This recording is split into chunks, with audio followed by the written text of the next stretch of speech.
Well,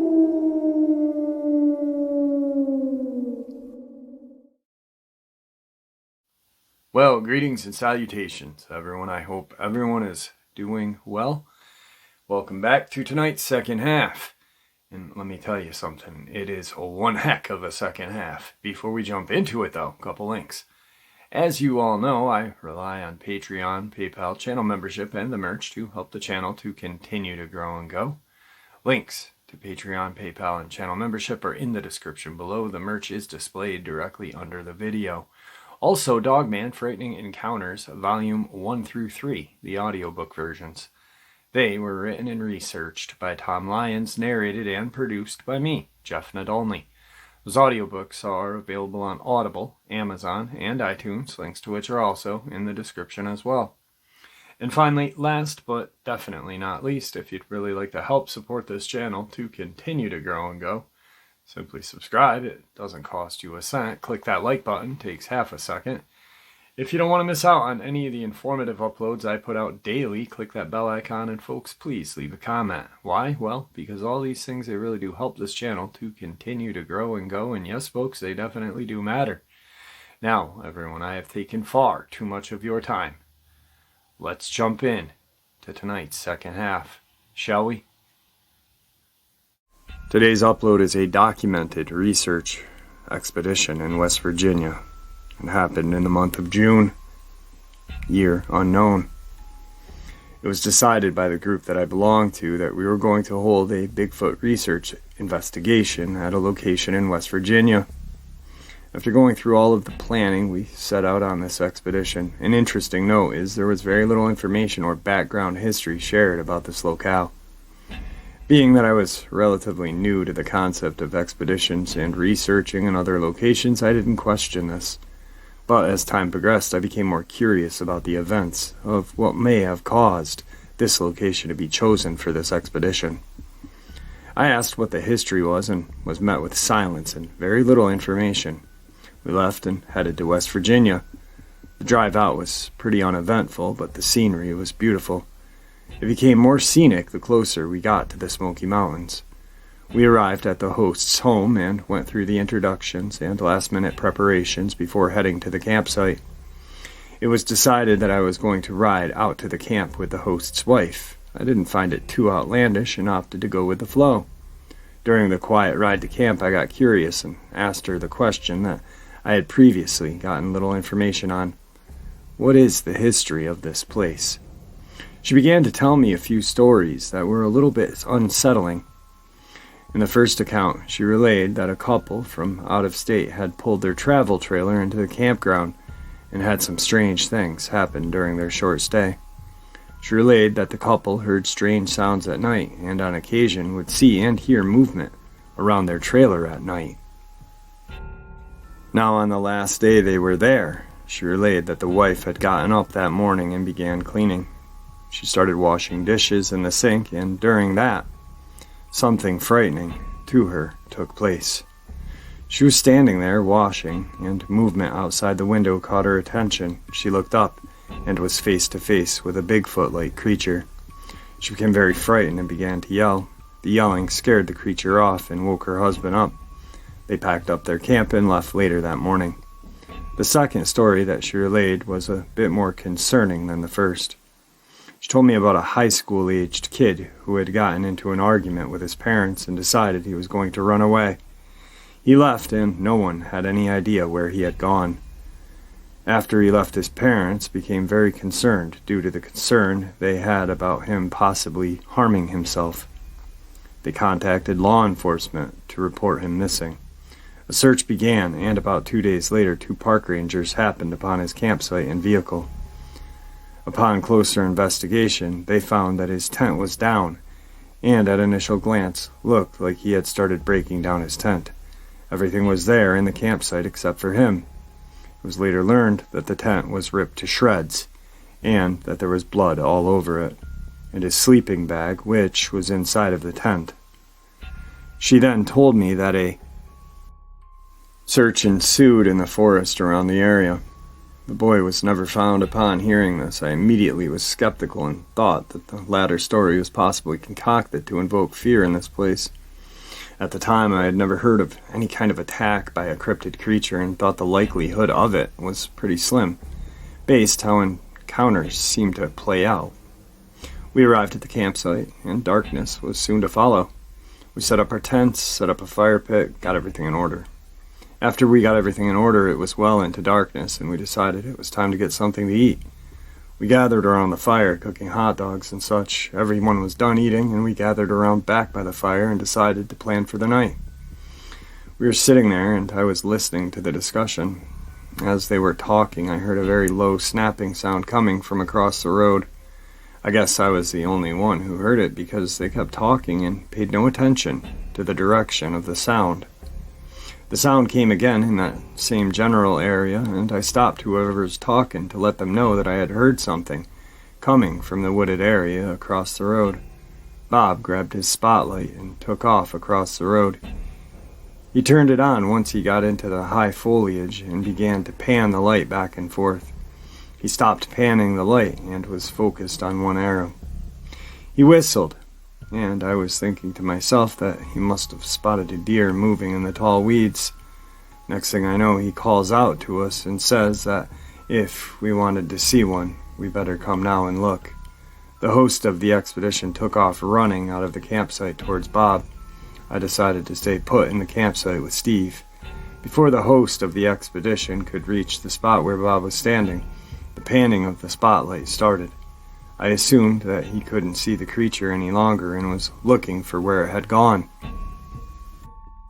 When all of a sudden I saw something in the ambient light behind the tree. As the spotlight panned closer to this thing, I could make out a clear, large, humanoid silhouette. As the light got closer to it, I watched this thing jump from behind the tree to the side of the tree.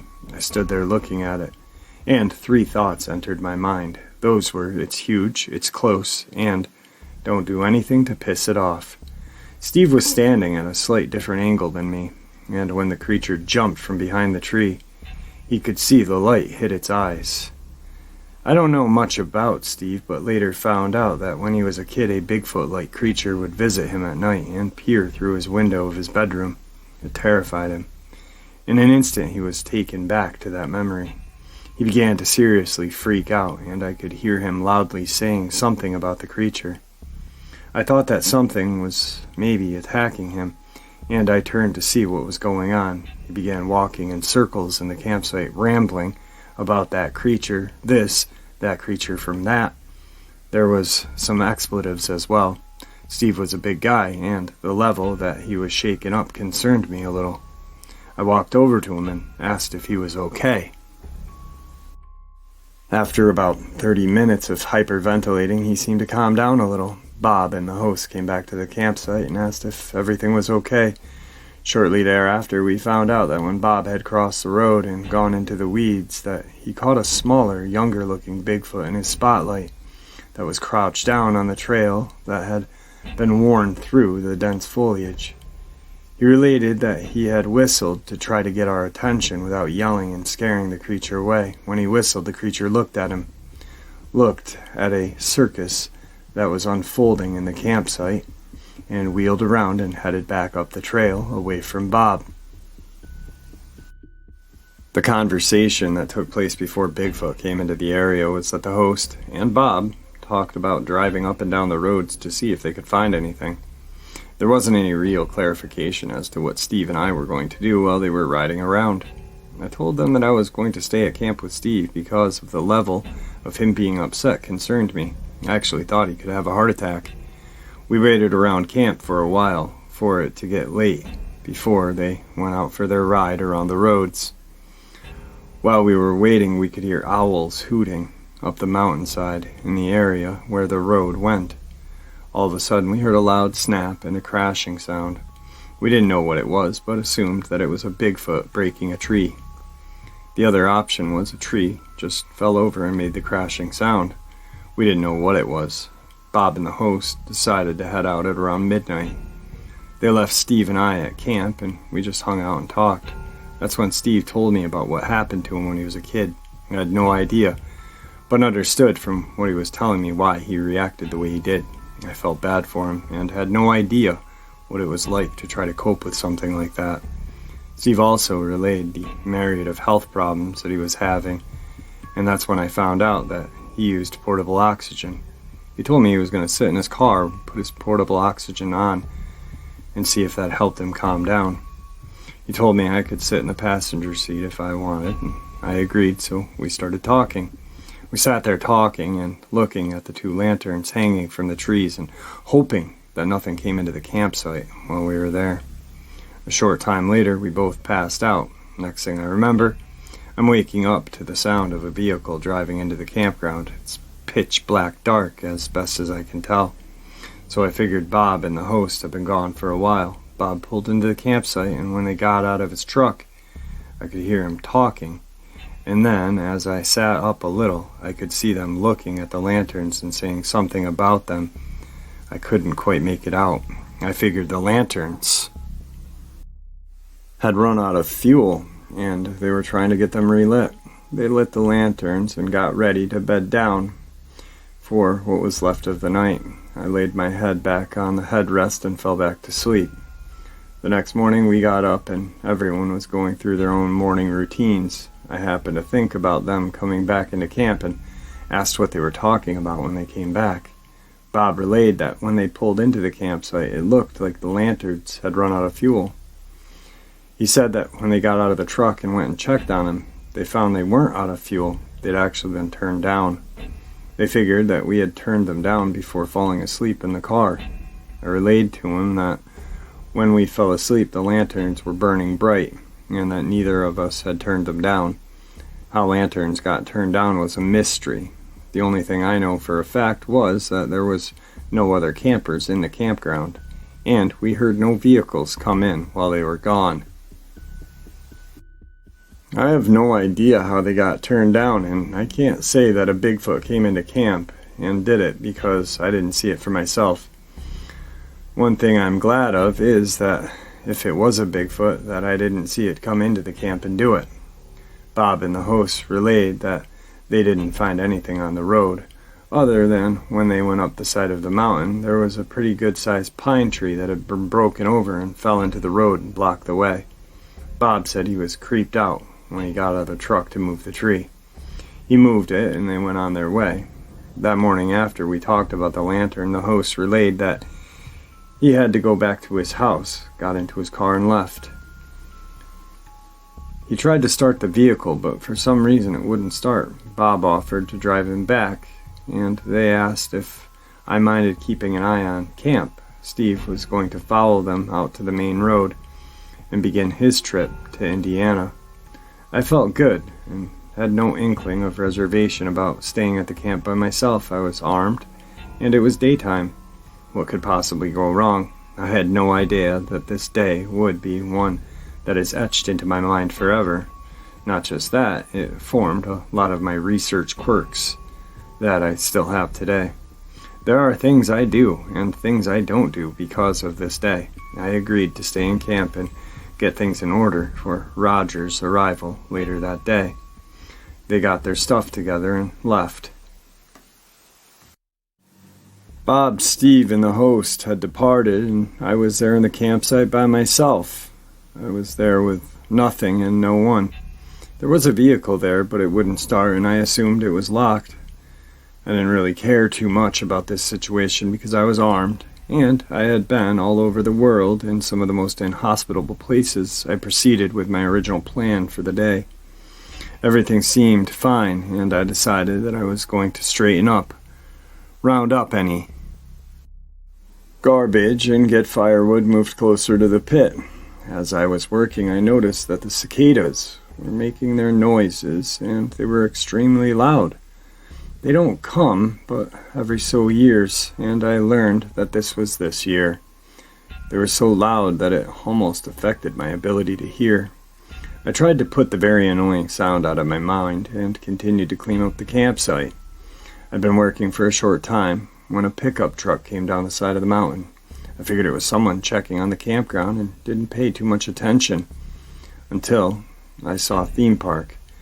They parked in the area where I couldn't see the vehicle, and I heard them get out of the truck. Next thing, I see them walking through the brush along the creek that flowed into the river, and they disappeared.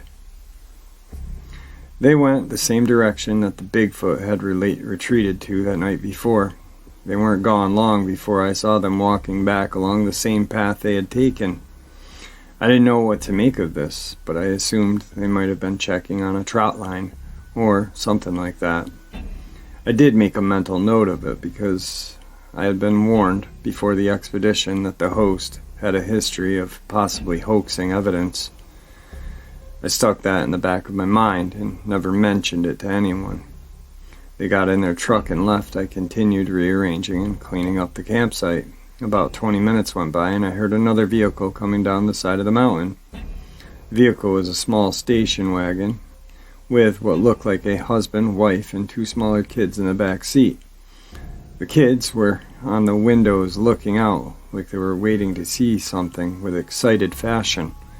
They drove down the road, took a right-hand fork on the road, crossed the bridge, drove down a short distance before they turned around. They came back over the bridge, went back up the mountain, never stopped as they left. I didn't think anything of that and continued what I was doing. A considerable amount of time had passed, and I would say it was about an hour.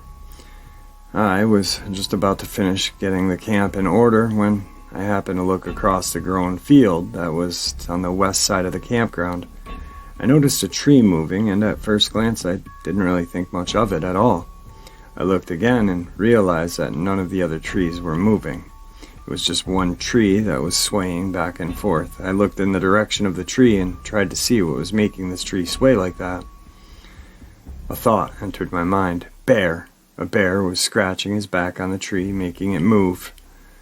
There was one problem, though, and that was that I could not see anything around the tree that would cause it to move.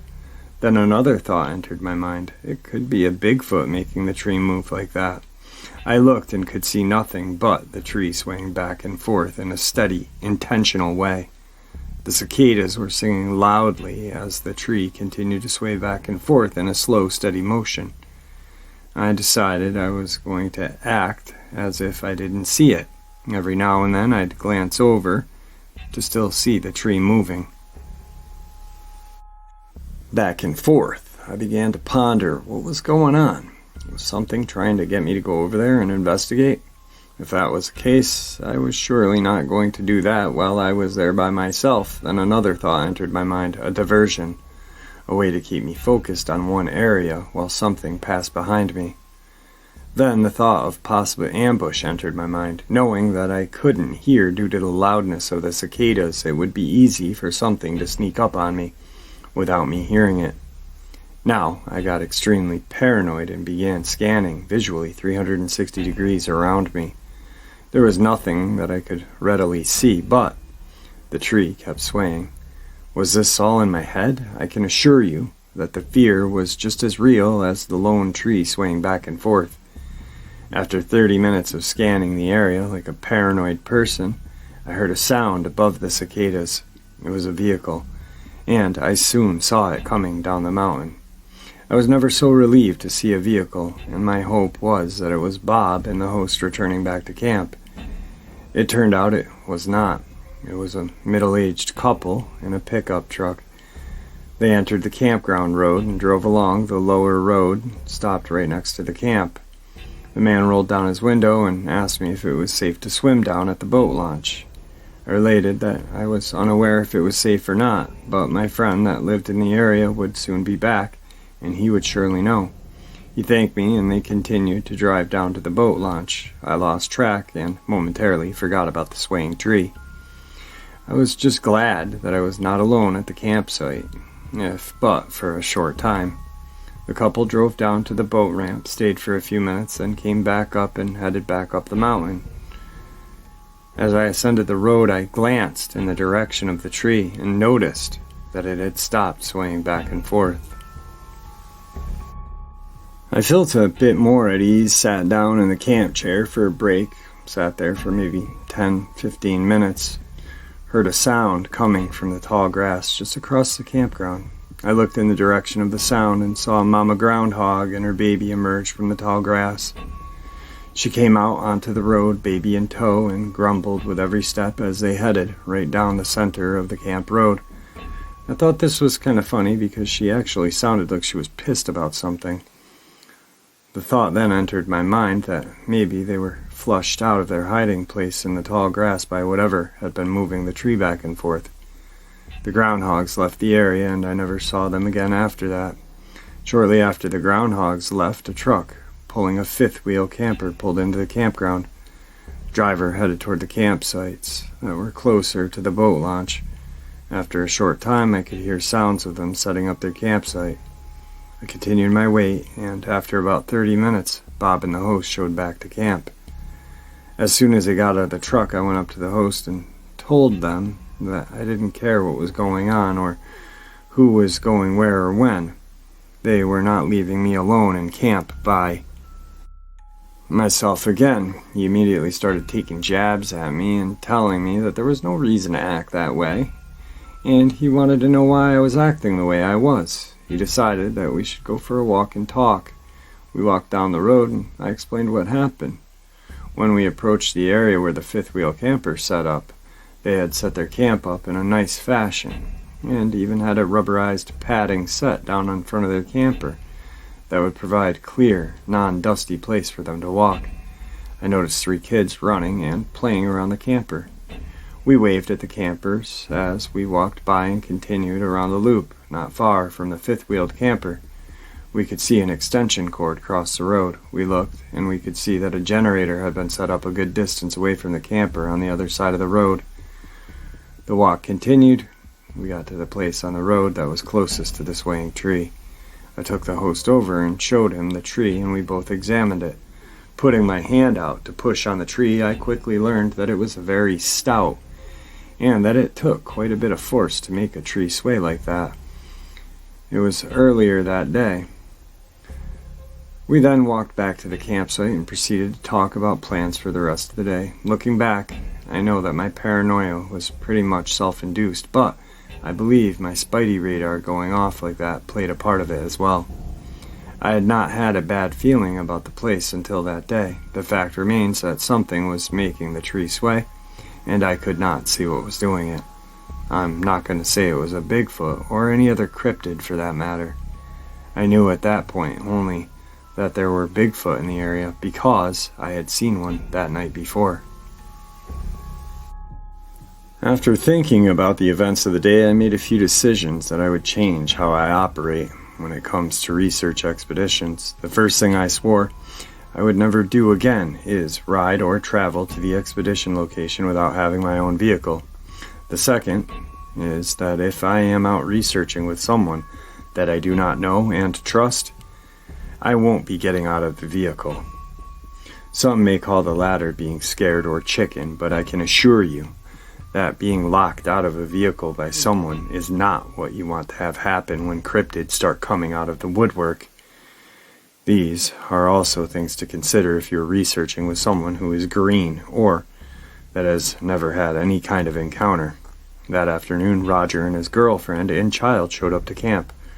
Roger wanted to go walking and explore the area, and I wanted to do the same, but hadn't had a chance to just do that yet. He and I took off walking and looking around the immediate area. We ventured down to the creek bed and located a large pile of fish bones. It was mainly heads, bones, dried skin. It looked like someone had taken hundreds of fish a short distance up the creek, filleted them, and threw the carcasses into a pile. The odd thing was that this pile was surrounded by tall weeds that you really couldn't see it unless you were standing in the creek bed. We poked around the area for a bit and walked down toward the bridge.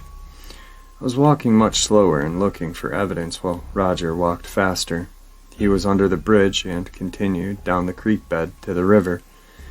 I had walked 30 or so yards down the creek bed before he called out to me, "Come look at this." I walked under the bridge and headed in his direction. There was a flat rock ledge where 3 turkey feathers pointed in different directions, with a rock on top of them to hold them down. Neither of us had seen anything like this before, but We're sure that this find was purposely placed there. Roger took pictures of the find and we continued to look around the area. There were no other finds until we went back under the bridge on our way out. As we got under the bridge, on one side you could see a hole that had been dug out under the roadbed. This hole was roughly big enough for the average-sized man to get into, if he went feet first. There was nothing inside of the hole, but we could clearly see that something had disturbed the dirt inside the hole. We looked around for anything of note. There was nothing else to note. Took pictures, headed back to the campsite. We helped Roger get his tent set up, and then we gathered around the fire pit to eat. It was getting later in the evening, and we decided we were going to hang around the camp that night and catch up and share experiences. Soon it started getting dark. The twilight approached. I could see the man from the fifth wheel camper walking up the hill toward his generator. He went out of sight, and shortly thereafter I could hear the generator running. I didn't think too much of it and continued to talk to the guys. Some time had went by. It was getting dark, and we decided it was time to light the lanterns. After they were lit, we continued to talk, and I happened to look down toward the fifth wheel camper. I could see that there were so many lights on, and the area around the camper was lit up very brightly. I remember thinking to myself that it sure seemed like an awful lot of light for a camping trip. I didn't pay it any attention for a while. It continued to get darker, and we continued to nurse our fire. I happened to glance down toward the bright light of the camper to see them all go out at once, and to not hear the generator running. A few seconds go by, and I see a flashlight making its way to the generator. A few seconds go by, and the droning of the generator resumes.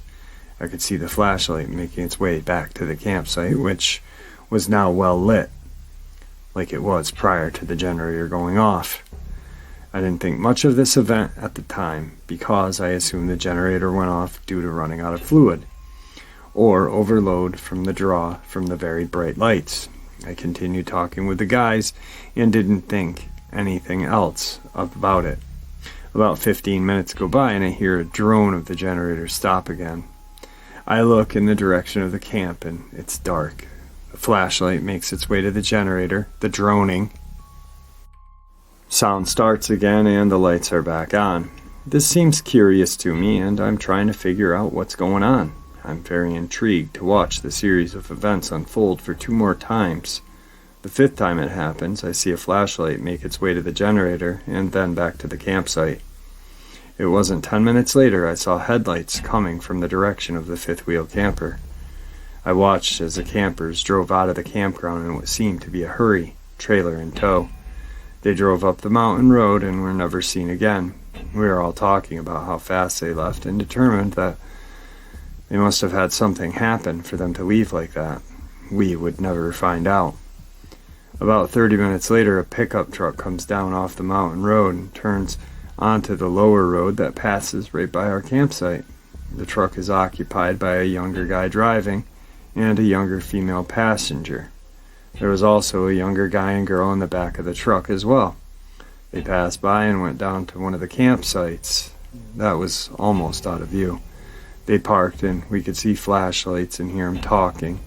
We could see them piling up wood, dragging logs from a wooded area and put them in a pile.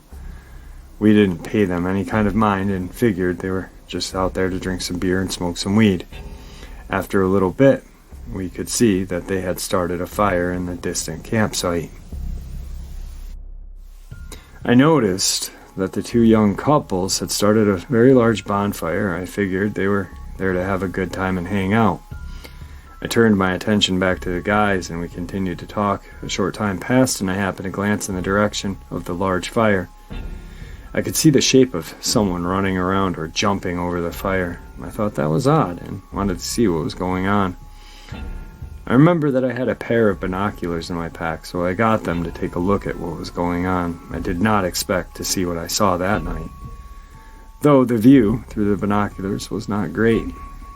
I could see one of the guys frantically running around the fire. At first, I couldn't tell, but eventually could see that he was butt naked. Next, I could see the 2 young ladies down on their knees and facing away from the fire. They also looked to be naked as well. I remember thinking to myself, what the hell is going on? That's when I saw a dark figure step forward from out of the shadows and into the light of the fire.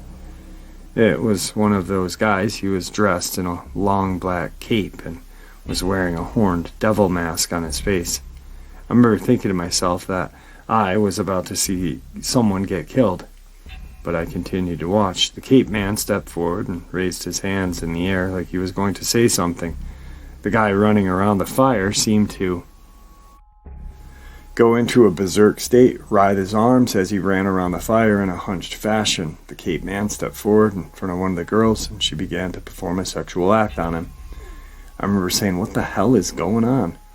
The guys in my camp became interested and wanted to take a look, so I gave them my binoculars. By the time everyone had gotten a look, the small group had put out their fire, and we could see their headlights coming towards us on the upper road. They passed, went out the mountain, and were never seen again.